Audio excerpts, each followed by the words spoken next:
2017. How is this even happening? How is this still a thing?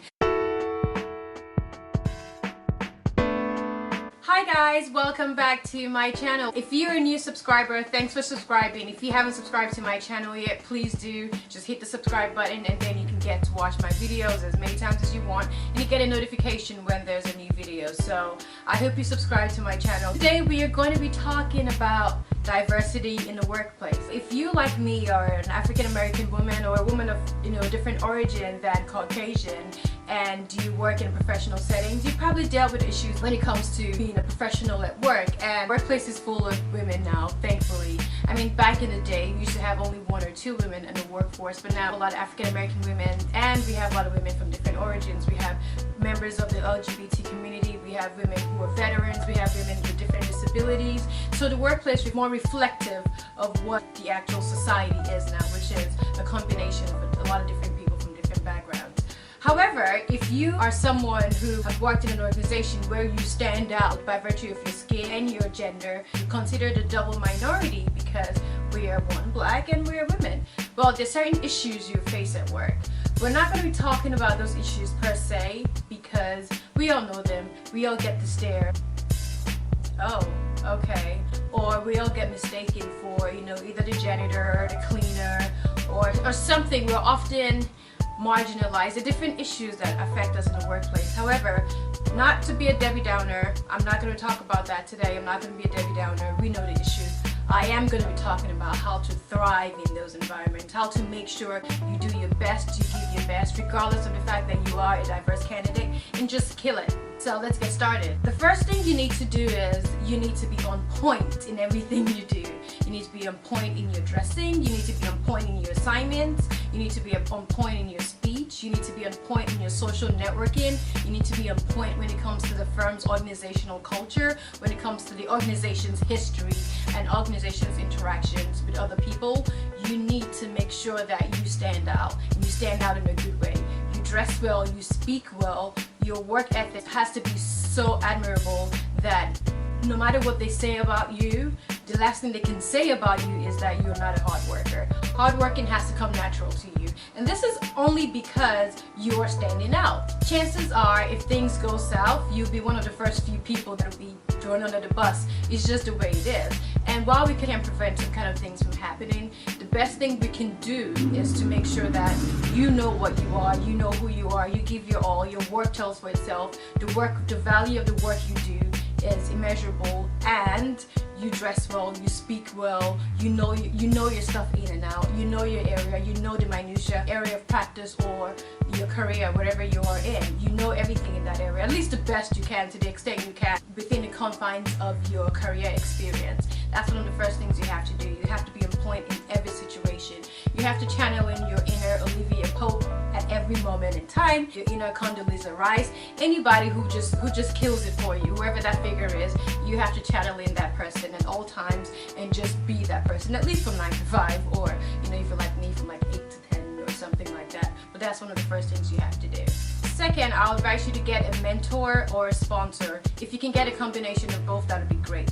A mentor is someone in your organization or out of your organization, but at least in the same career field or in the same area of practice as you are, who understands what's going on, may or may not be a minority candidate, but understands the importance of giving your all, understands the setbacks that a lot of minority women feel at work, probably has dealt with issues like that. That way the person can help you grow, the person can give you life lessons, can help you network if needed, can help you navigate through areas and through difficult situations, and just be there for you when you need to call them in the bathroom crying, saying, oh, this happened, what should I do, because that's happened to me. Thankfully, I've had people who are helpful and who have been helpful and who've lifted me as they were rising, but that's not something that happens to everyone, and that's not something that you would think to require when you start your career, that, oh, you need a mentor.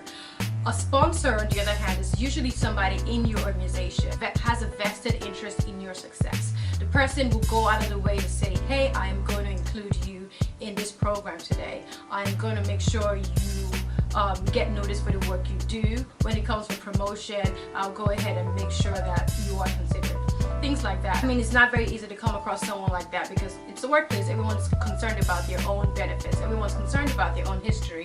and how they can make it. So it's not easy to find someone who has an interest in you, but then there are people like that. I've met people like that, and they've single-handedly, when they see the light in you, when they see the greatness that you are, they want to invest in you, they want to learn from you, and they want to teach you and show you the ropes and make things go better, easier, and smoother for you. Those are the kind of people you should have in your corner if you want to thrive as a diverse candidate in the workplace. And then evaluate your future prospects. Think of the long term. What am I doing in this organization? Is this somewhere I want to be for the long run? This is because a lot of organizations try to act as though they're really committed to diversity and issues, but they're really not. It's just a soundbite. It's just one of those things that looks amazing on, the website. Oh, we're committed to diversity and workplace issues and work-life balance. Please. But nonetheless, there still are organizations that are committed to diversity. And that's reflective in their hiring practices, and not just in their hiring, but also in their retention and inclusion. When you look across the board and you see the officers, you see diverse candidates. When you look across the board and you see the employees, on a high level, you see diverse candidates, and at the same time, on the bottom level, you see diverse candidates. Diversity candidates are not just the help.